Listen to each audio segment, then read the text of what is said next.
Мы по традиции, как сегодня уже начали, да, что у нас традиционный день на конференции Информедиа, российский фармацевтический бизнес в России 2018.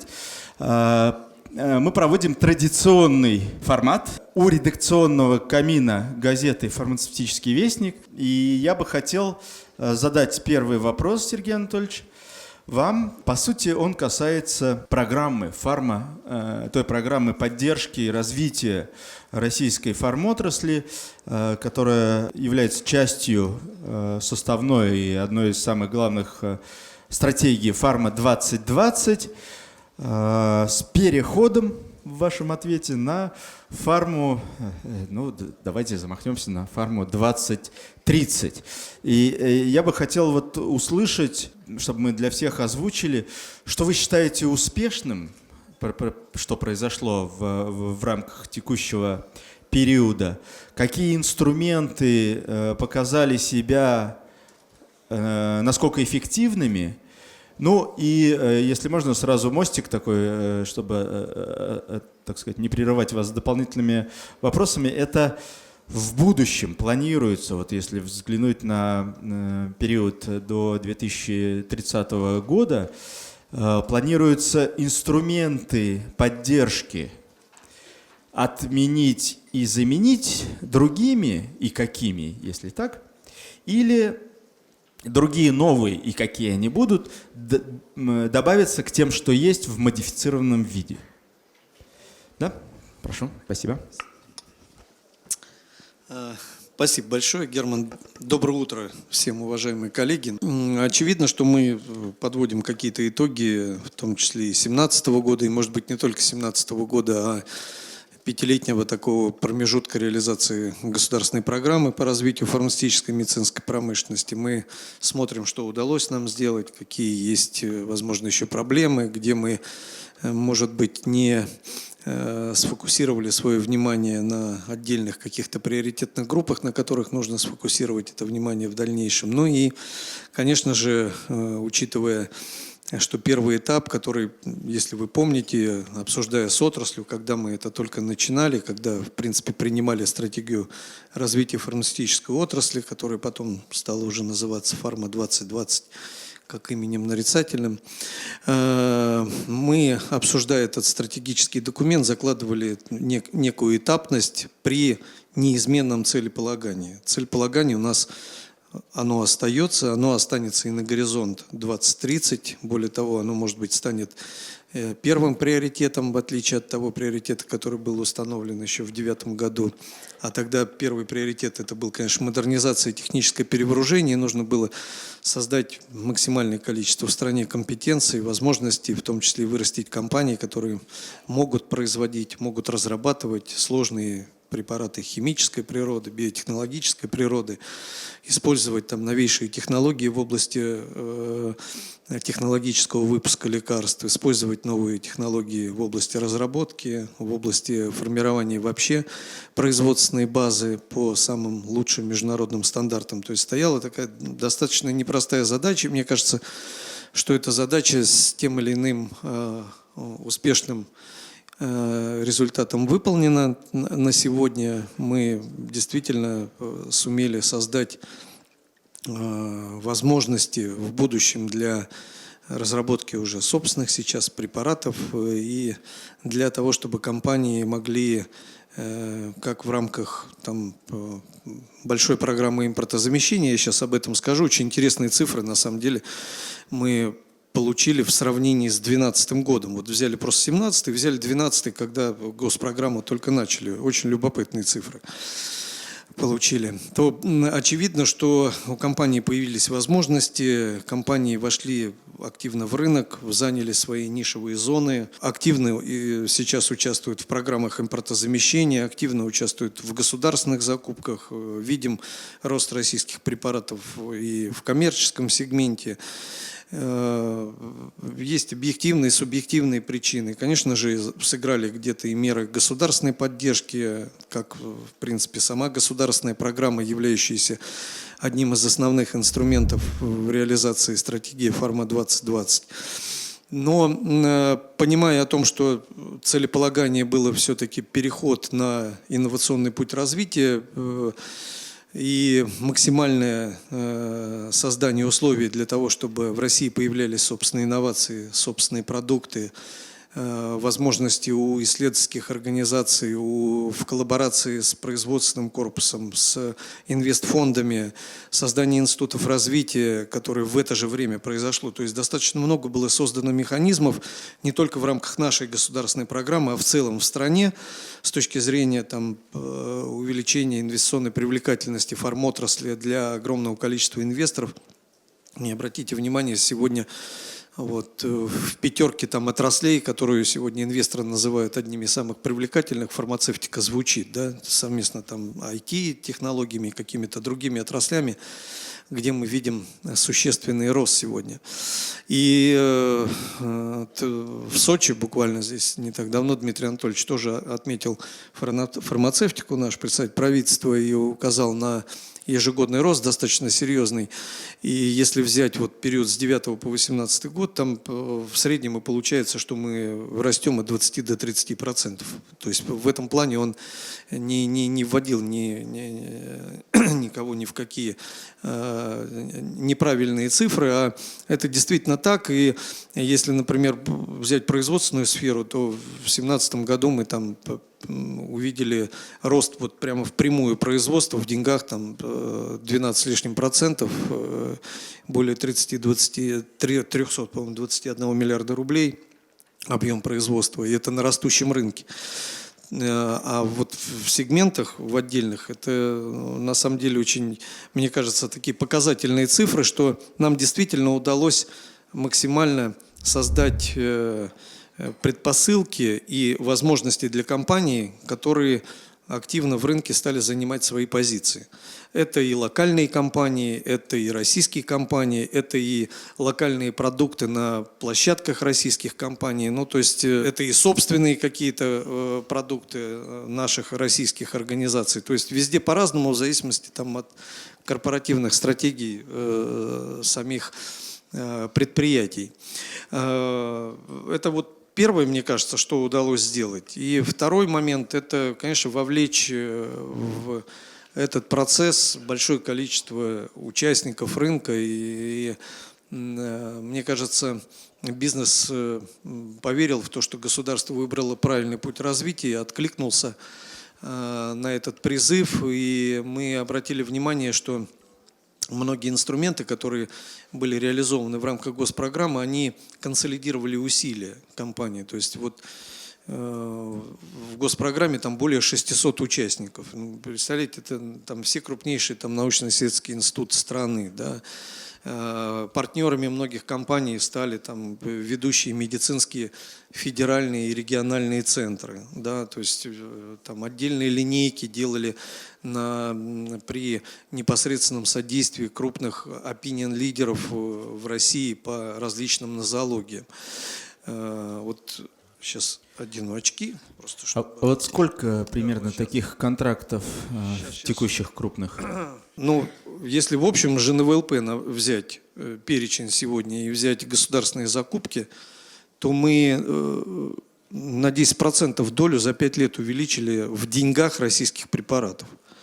И в упаковках сегодня в ЖНВЛП 80%, практически 80%, но там вот аналитики посчитали, 77,8%, это препараты российского производства. Это препараты минимум готовой лекарственной формы.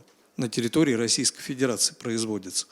Ну, то есть, мне кажется, это действительно данные, которые говорят о том, что компании очень активно позиционируют себя, но уж в сегменте государственных закупок точно, да.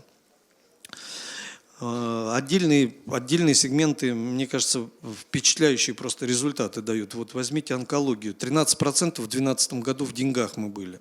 В 2017 году 38 почти процентов. То есть трехкратный рост в онкологии в деньгах, и в упаковках почти 60% мы сейчас занимаем во всем онкологическом сегменте в России. Ну, то есть, а эта компетенция, это же вы понимаете, какие это препараты, какой там в том числе степени сложности производства эти препараты. То есть какие необходимы были инвестиции, какие необходимы были усилия, какие нужны были знания и компетенции для того, чтобы наладить выпуск этих препаратов в Российской Федерации. 7 нозологий. Вот, ну, в 2009 году, я не знаю, по-моему, 4% там была доля российских препаратов. В 2012 году она была 9%, а сейчас она почти 32% в 7 нозологиях. Ну, то есть это в упаковочках. То есть в упаковках нас же вообще там практически не было в 7 нозологиях. Там, по-моему, был только один, коллеги меня поправят, но гормон роста, по-моему, был. Тогда вот первый продукт, который там появился российского производства. Самотропин мы начали делать. Вот. А в деньгах ну, почти 4-кратный рост. То есть 10% было в 2012 году в 7 нозологиях у нас. И почти 37% в 2017 году. И опять-таки, что такое 7 нозологий? Это сложные продукты химической и биотехнологической природы. Это продукты, которые ну, реально нужно просто уметь сделать. И это не так просто. Это люди инвестировали значительные средства, прошли большой цикл клинических исследований. Это же все было сделано после введения новых изменений в федеральный закон об обращении лекарственных средств. Все здесь это прекрасно помнят, и отрицать то, что все эти продукты прошли качественную экспертизу и сегодня абсолютно доступны для наших граждан и обеспечиваются в таком объеме наши пациенты, но мне кажется, отрицать это просто невозможно. Туберкулез. Мы и так, в принципе, в туберкулезе были одними из ведущих с точки зрения производства лекарственных препаратов. Там более 50% в 2012 году занимали, но в 2017 году, обратили внимание, 73,5% в деньгах в туберкулезе мы и 80, почти 6% в упаковках. То есть фактически целая нозология сегодня обеспечивается за счет препаратов, которые производятся на территории Российской Федерации. ВИЧи. Ну, я вот даю данные аналитические, которые подсчитаны были за вот этот промежуток времени. 2012 год. Чуть менее 10% в деньгах доля была у нас. 2017 год посмотрели, почти 29%. То есть практически 3-кратный рост в препаратах российского производства ВИЧ-инфекции. А в упаковках, ну, вообще впечатляющая цифра. Чуть менее 30% в 2012 году, мы 1/3 в упаковках имели на этом рынке. В 2017 году почти 73%. То есть 3-кратный рост в упаковках, при том, что объемы финансирования по всем этим государственным программам, вы знаете, они не только не снижались, а государство всегда выполняет свои социальные обязательства перед гражданами, по всем этим программам объемы финансирования в том числе и увеличены были. То есть при увеличении объема финансирования мы занимаем достаточно активно в разы доли российскими производителями на нашем рынке. Но мне кажется, это тоже такой показательный момент. Гепатиты. 5% в деньгах у нас было в 2012 году. В этом году 17%. Такой же 3-кратный рост. За счет того, что появились российские препараты, вышли за эти 5 лет на рынок и заняли, соответственно, определенную на рынке долю. А в упаковках там тоже огромные, там в гепатитах тоже там есть более доступный сегмент с точки зрения ценообразования лекарственных препаратов, есть более дорогой. Активно очень компании сейчас работают, вы знаете, много препаратов находится в клинических исследованиях, в том числе и собственных разработок компаний против гепатита С, и выходят продукты на рынок новые. Поэтому я думаю, что здесь мы еще в будущем увидим и дополнительный рост. Подросли в инсулинах, учитывая, что у нас и локальные компании очень активно на рынке себя позиционируют, за что спасибо и нашим международным партнерам, которые тоже откликнулись на этот курс, взятый в рамках реализации «Фарма-2020», и активно и инвестируют, и реализовывают свои амбиции в части развития производства своих препаратов на территории Российской Федерации. Вот такие Это импортозамещение. отдельные данные. Это вот тот первый этап, о котором как бы я сказал. И очевидно, что необходимы сейчас определенного рода изменения, необходимо установить какие-то новые горизонты для стратегического развития отрасли. Мы в этом году решили такую работу провести совместно с вами, со всеми участниками рынка, со всеми нашими коллегами из других федеральных органов исполнительной власти. У нас есть очень интересные изменения в этом плане. Сегодня все стратегические документы отраслевые в стране применяются, утверждаются нормативными актами правительства Российской Федерации, в отличие от того времени, когда мы форму 2020 с вами делали.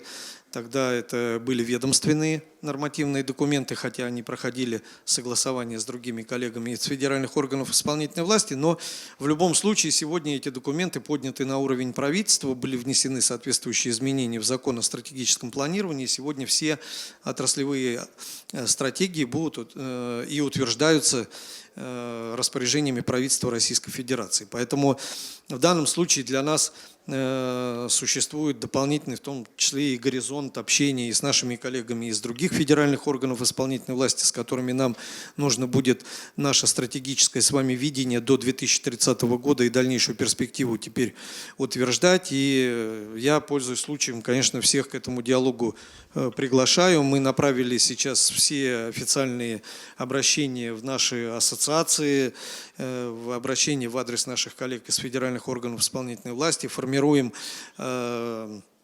рабочие группы, формируем какие-то советы, которые сейчас могут в тесном взаимодействии с участниками рынка обсудить вот эти горизонты, где нам нужно сосредоточить усилия, где, возможно, может быть, дополнительные расставить приоритеты с точки зрения развития отрасли до 2030 года. Поэтому, что называется, открыты к диалогу. Сразу скажу, какие мы для себя здесь, может быть, ставим задачки. И вот, может быть, затронуть немножко, еще, если из цифр, экспорт. Да. Вот экспорт. Это, и постановление 1289. Да, я чуть попозже хотел об этом сказать. Значит, три основных, мы, во всяком случае, ставим приоритеты. И мне бы хотелось, чтобы вы это тоже поддержали. То есть, правильно ли у нас понимание того, куда мы, соответственно, будем идти в ближайшие 10-15 лет. Да? То есть все-таки этот документ, мне кажется, тоже будет носить очень важный характер для инвесторов, для компаний, которые сегодня на рынке активно позиционируют себя, для тех, кто, возможно, только на рынок приходит, для возможностей новых нишевых каких-то зон для инвестиций и так далее. Я уже говорил о том, что целеполагание не меняется у нас, это развитие инноваций, и мы на этом блоке сформируем, наверное, самый большой блок инструментов поддержки. То есть все, что касается поддержки проектов по собственным разработкам. Поэтому, опять-таки, ждем от вас в том числе и какие-то конкретные предложения, какие, возможно, на ваш взгляд, новые инструменты могли бы в этой сфере быть задействованы и реализованы через государственную программу. Возможно, может быть, это инструменты не только финансового характера, а и регуляторного, и административного, и учитывая, что в принципе в поддержке разработки лекарственных препаратов, именно инновационных, собственных препаратов, это усилия не только Министерства промышленности и торговли. Нам здесь придется консолидировать усилия практически всех участников рынка, кто в принципе в исследовательской сфере в России работает. Это и наши коллеги из федеральных органов, которые определенными полномочиями обладают, и Министерство образования и науки, и Министерство здравоохранения, и Федеральное агентство научных организаций, и большое количество фондов, которые сегодня инвестируют в перспективные разработки лекарственных препаратов. Конечно же, наши усилия Министерства промышленности, ну и, понятное дело, усилия самих других участников рынка. Поэтому в этом плане, мне кажется, вот такая интересная работа может быть. У нас есть набор инструментов, которые мы с самого начала реализации Фармы 2020 мы понимали, что нужно начинать в любом случае поддерживать собственные разработки, поэтому вы помните, у нас по согласованию с участниками рынка появился раздел поддержки доклинических исследований, поддержки клинических исследований. Сейчас мы утвердили приказ перспективных биомишеней, который постоянно пополняется с точки зрения разработки новых препаратов, проанализировав портфели всех крупнейших фармацевтических компаний в мире, что у них находится на клинических стадиях сегодня и где они сосредотачивают свои усилия. То есть вот блок поддержки инноваций. Это первая история. Вторая история – это поддержка экспорта. Это вот о чем сейчас сказал Герман. Кстати, в экспорте тоже аналитики вот посмотрели. 2017 год. Рост экспорта 31,7% по отношению к 2016 году. Ну, то есть, мне кажется, тоже очень хорошие цифры. И в этом плане уже и министерство наше, и многие наши коллеги сделали совместные усилия. У нас создан Российский экспортный центр, большое количество инструментов по поддержке экспорта, в принципе, не сырьевого экспорта в стране.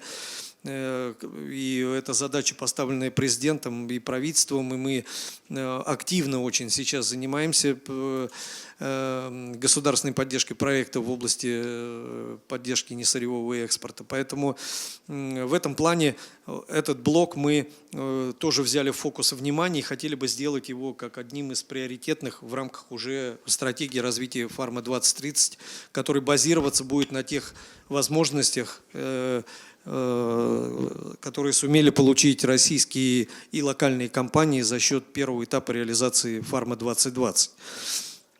То есть мы видим, что компании выходят со своими продуктами на большое количество сейчас международных рынков.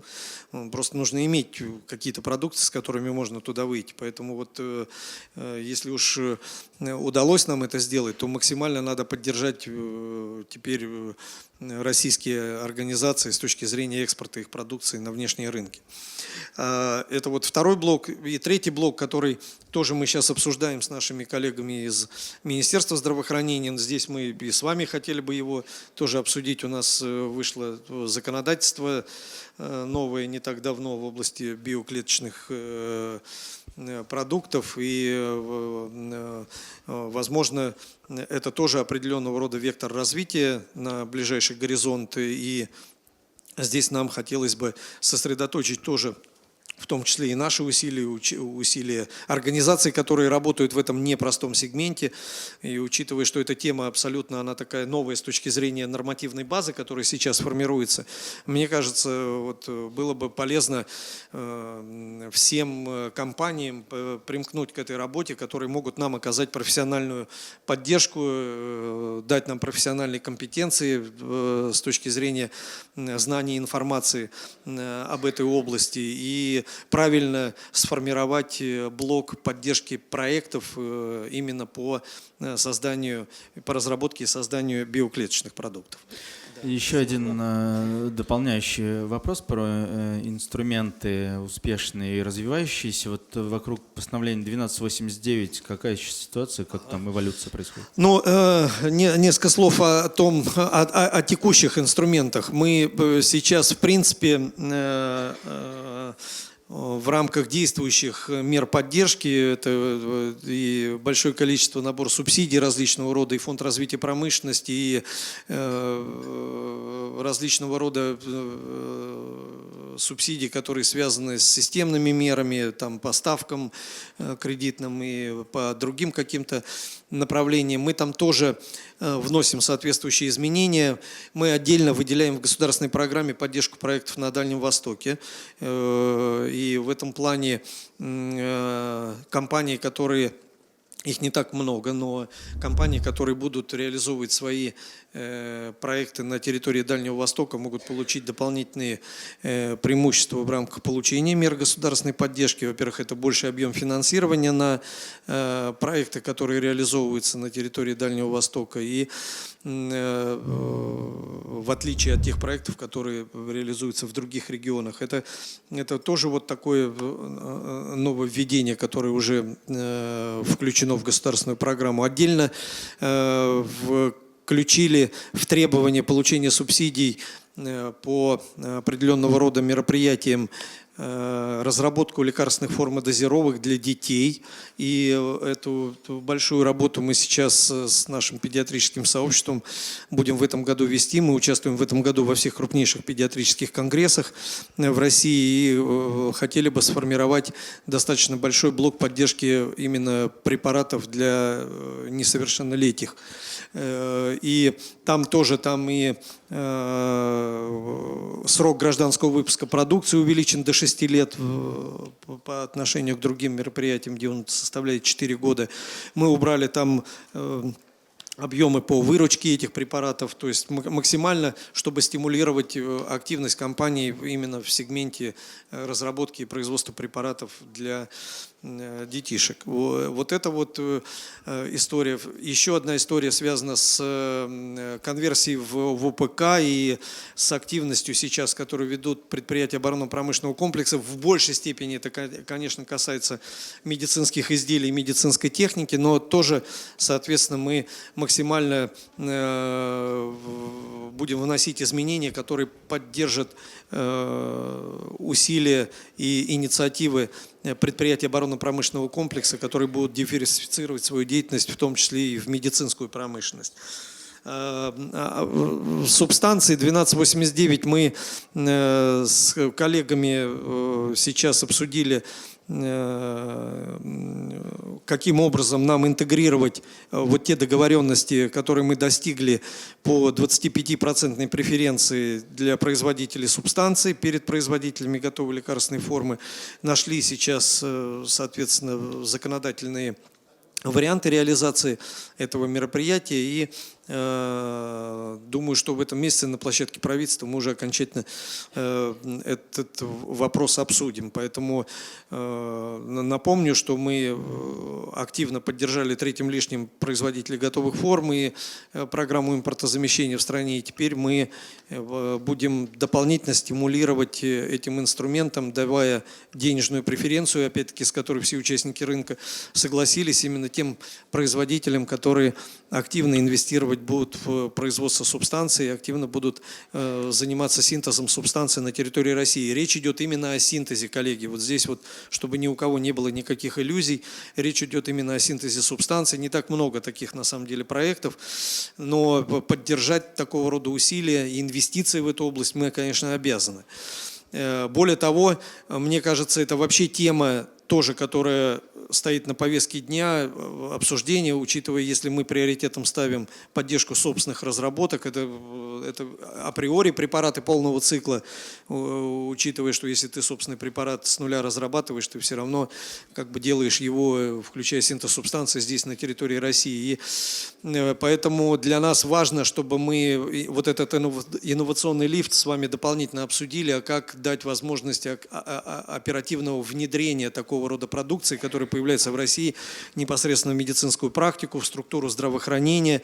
У нас есть традиционные способы, это и перечень жизненно необходимых важнейших лекарственных препаратов, и какие-то другие инструменты, но мне кажется, здесь дополнительно мы можем с вами продумать меры стимулирования по разработке собственных продуктов и их потом последующего внедрения для того, чтобы еще больше в этом сегменте придать драйва с точки зрения реализации компаниями собственных каких-то проектов в области разработки лекарственных препаратов.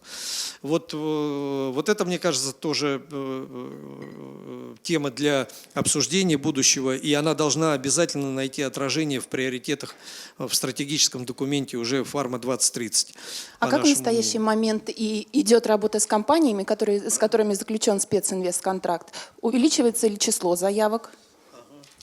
Напомню, у нас одобрено 5 специальных инвестиционных контрактов в 2017 году. Так, не забыть никого. AstraZeneca, Sanofi Aventis, Герафарм, Биокат и Новомедика. Вот. Значит, общий объем инвестиций по этим специнвестконтрактам, по-моему, более 13,2 миллиардов рублей. Разные портфели в этих проектах, разные направления, разные амбиции с точки зрения реализации своих стратегий. Очень приятно, что компании, часть компаний очень, ну практически все, учитывая, что мы это сделали таким неким обязательным условием, все включают блоки по экспорту продукции. Вот. Такой первой ласточкой здесь была компания Sanofi, за это тоже коллегам спасибо. И я думаю, что они будут наращивать свои экспортные возможности с Орловской площадки в будущем. Это тоже как тема для будущего обсуждения и позиционирования конкретных приоритетов в развитии производственного сегмента в России. Мы сегодня создали достаточно большое количество очень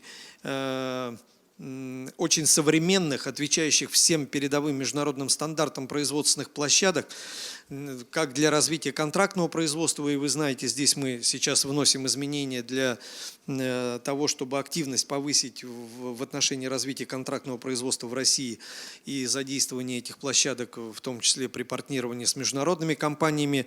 И это тоже как бы тема, которая для нас играет принципиальное значение. Мы максимально хотели бы задействовать эти площадки, в том числе с точки зрения глобальных стратегий международных игроков в отношении там, формирования своих каких-то бизнес-планов.